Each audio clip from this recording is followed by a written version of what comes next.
வணக்கம். அரியலூர்லேருந்து பிரியா சுதயம் பாரதி. சில படத்தை பார்க்கும்போது நமக்கு பழைய ஞாபகம் வரும் பாருங்களேன். அது மாதிரி இப்போ எனக்கு ரீசெண்டாக நியூ இயர் அன்னைக்கு எனக்கு அயலி படம் பார்க்குற சந்தர்ப்பம் கிடச்சிது. ஏற்கனவே பையன் பார்க்கணுன்னு சொன்னால், ஆனால் எனக்கு டைம் கிடைக்கல. பார்க்கும்போது எனக்கு பழைய ஞாபகம்லாம் வந்ததுங்க. தமிழ்ச்செல்வியை பார்க்கும்போது என்ன நானே பார்த்த மாதிரி இருந்தது. நான் வளர்ந்தது கும்பகோணத்துக்கு அடுத்த திருநாகேஸ்வரத்தில் கிராமம்தான். அப்போ ஒரு 30 வருஷத்துக்கு முன்னாடி கிராமம் லைட் வசதி எதுவுமே கிடையாது. செம்பிலி வழக்கில் தான் படித்தோம் நானும் அக்கா. எங்கள் கிராமத்துலன்னு பார்த்தீங்கன்னா 3 பேர் தான் படித்தது, பொம்பளை பிள்ளைங்கன்னாக்கா. அப்போ நிறைய எங்கள் சொந்தக்காரங்க ஆத்தா எல்லாருமே எதிர்ப்பு தெரிவித்தாங்க. படிக்கக்கூடாது, பொட்டப்பில் படித்து என்ன பண்ண போகுது, சட்டி பண்ண தானே கழுவ போகுது, அதுக்கேற்ற மாப்பிள்ளை பார்க்கணும், அதனால வேண்டாம், வயசுக்கு வந்தால் படிக்கக்கூடாது அப்படின்றலாம் நிறைய எதிர்ப்பு தெரிவித்தாங்க. அதெல்லாம் மீறி தான் அம்மா அப்பா படிக்க வச்சாங்க. தமிழ் மீடியம் தான். நான் நல்லாலாம் படிக்க மாட்டேன், சுமாராக தான் படிப்பேன். பாஸ் மார்க் எடுத்தால் போதும் அப்படின்ற மாதிரி தான் இருக்கும். 10th வரைக்குமே எங்கள் கிராமத்தில் தான் திருநாகேஸ்வரத்தில் தான் படித்தேன். அதுக்கு மேலே பஸ்ஸுக்கு போகணுன்னா அதுக்கும் எதிர்ப்பு இருந்தது. எதுக்கு பொம்பளை பிள்ளைங்க வெளியிலலாம் அனுப்புகிறேன், கும்பகோணத்துக்கு அனுப்புகிறேன், பஸ் ஏறி போகக்கூடாது, அந்த மாதிரி நிறைய எதிர்ப்பு இருந்தது. அதெல்லாம் மீறி தான் படித்தது. அதே மாதிரி டாய்லெட் வசதி எதுவும் கிடையாதுங்க. 6th படிக்கும்போது தான் எனக்கு 6ஆவது படிக்கும்போது தான் லைட்டுன்றதே கனெக்ஷனே கொடுத்தாங்க வீட்டுக்கு. அது மாதிரி தான் இருந்தது. அதே மாதிரி இந்த அயலிப்படையில் தமிழ்ச்செல்வி பார்க்கும்போது எனக்கு பல ஞாபகமும் வந்தது. அப்போ நம்மளும் இப்படி தான் அம்மா அப்பா கஷ்டப்பட்டு வளர்த்துட்டாங்க பிள்ளைக்கு அப்படின்னு சொல்லிட்டு நான் எக்காரணம் கூட எங்களை படிப்பை நிறுத்தவே கிடையாது. எவ்வளோ எதிர்ப்பு வந்தாலும் எதிர்ப்புன்றதே எனக்கு இப்போ பார்க்கும்போது ஒரு இன்சிடெண்ட் வரும்போது எனக்கு பழைய ஞாபகம் வரும். அதேமாதிரி அப்பா ஃபுல்லாக வெளியில் தான் இருப்பாங்க, ட்ரான்ஸ்ஃபரில் போயிட்டே இருப்பாங்க. அப்போ நான் யூஜி படித்து முடிச்சதுக்கு அப்புறம் தான் வந்தாங்க. ஒவ்வொரு வாட்டியும் இன்லைன் லெட்டர் போஸ்ட் கார்டு தான் போடுவாங்க. போடும்போது நல்லா படிக்கணும், நல்ல பேர் எடுத்து கொடுக்கணும், இது 2 தான் சொல்லிகிட்டே இருப்பாங்க. அப்போ எனக்கு அதோட அர்த்தம் எனக்கு தெரியல.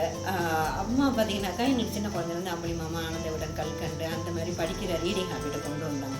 இவங்க 2 பேருமே ஈக்குவலாக படிப்பு அதில் ரொம்ப ரொம்ப கவனம் செலுத்துனாங்க. யூஜி பிஜி அப்புறம் சென்னையில் லேடி லிங்கல் பிஎட் படிக்கும்போது அதுக்கும் ரொம்ப எதிர்ப்பு வந்தது. எதுக்கு அவ்வளோ தூரம் படிக்க வச்சுக்கிட்டு போகக்கூடாது, படித்து என்ன பண்ண போகிறா அப்படின்னு சொல்லிட்டு வந்தது. அதெல்லாம் மீறி அப்பா அம்மா 2 பேரும் தான் இல்லை படிப்பு முக்கியம், படிச்சுட்டு வா அப்படின்னு சொன்னாங்க. இது நான் தேங்க் பண்ணணுன்னாக்கா எங்கள் அம்மாவுக்கு நான் தேங்க் பண்ணேன். அவங்க எங்கள் அம்மா படிக்கிறதுக்கு அனுமதி கொடுத்துருந்தாங்க, படிக்க வச்சாங்க. அம்மா எஸ்எல்சி, ஓல்டு எஸ்எல்சி. அவங்க எங்கள் 2 பேரும் படிக்க வச்சு இதுலேயே நான் ரொம்ப அதிகமாக படித்ததுன்னு வச்சுக்கோங்களேன். எம்எஸ்சி பிஎட் முடிச்சிருக்கேன். இப்போ இந்த படத்தை பார்க்கும்போது எனக்கு பல ஞாபகம் வந்ததுக்கு நான் இந்த டைரக்டருக்கும் தமிழ்ச்செல்விக்கு அந்த டீமில் வேலை நடித்த அத்தனை பேரும் ரொம்ப நல்லா நடிச்சிருந்தாங்க, இயல்பாக நடிச்சிருந்தாங்க. எனக்கு பழைய ஞாபகம் வந்தது. அதுலேருந்து நான் இப்போ எப்படி வந்திருக்கேன்னு பார்த்தீங்கன்னாக்கா ஒரு ப்ராடக்ட் ஆரம்பித்து ஒரு பிராண்டாக கன்வெர்ட் ஆகி நாங்கள் வந்திருக்குறோம். 30+ நேச்சுரல் ப்ராடக்ட்ஸ் பண்ணி அமேசானில் வெப்சைட்டெல்லாம் கொடுத்து சேல் பண்ணுற அளவுக்கு வந்திருக்கிறேன். நிறைய தெளிவு வந்திருக்குது, எப்படி இருக்கணும் இருக்கக்கூடாது அப்படின்னு கற்றுக் கொடுத்தது எஜுகேஷன் தான். இதுக்கு எங்களுக்கு மெயினாக அம்மா அப்பா தான் காரணம். அம்மா அப்பா இப்போ இல்லை, அதனால பல ஞாபகம் வருது. இந்த அளவுக்கு நம்மளை கொண்டு வந்துருக்காங்கன்னா ஃபஸ்ட்டு கிரெடிட் ஃபுல்லாக எங்கள் அம்மா அப்பாவுக்கு தான் போகணும். இந்த படத்தில் எனக்கு ரொம்ப பிடிச்சிருந்துச்சு. எனக்கு ரொம்ப அதுலேருந்து மீண்டு வரத்துக்கு ரொம்ப நாள் ஆச்சு. அதனால் அந்த டீம் இருக்க எல்லாருக்கும் நான் நன்றி சொல்லிக்கிறேன். மிக்க மகிழ்ச்சி. நன்றி அவங்க கூட ஷேர் பண்ணதுக்கு. இப்போ 30+ நேச்சுரல் ப்ராடக்ட்ஸும் அமேசான் வெப்சைட்லேயும் இருக்குது. நீங்கள் பார்க்கணும் விருப்பப்பட்டீங்கன்னாக்கா விசிட் பண்ணி பாருங்கள். நான் மெயினாக தேங்க் பண்ணாக்கா அயலி படத்தில் நடித்த அத்தனை பேத்துக்கும் டீமுக்கு நான் ரொம்ப தேங்க் பண்ணிக்கிறேன். ஏன்னா எங்கள் அம்மா அப்பா ஞாபகப்படுத்தியிருக்கிறாங்க. எனக்கு பழைய ஞாபகம் வந்தது. அந்த கிராமத்துலேருந்து நான் எவ்வளோ இந்தளவுக்கு நான் டெவலப் வந்திருக்கேன் அப்படின்னாக்கா எங்கள் அம்மா அப்பாவுக்கும் நான் தேங்க் பண்ணணும். பெரிய தாக்கத்தை பண்ணிச்சுங்க. இன்னமும் அந்த படம் எனக்கு மனசில் ஓடிக்கிட்டே தான் இருக்குது.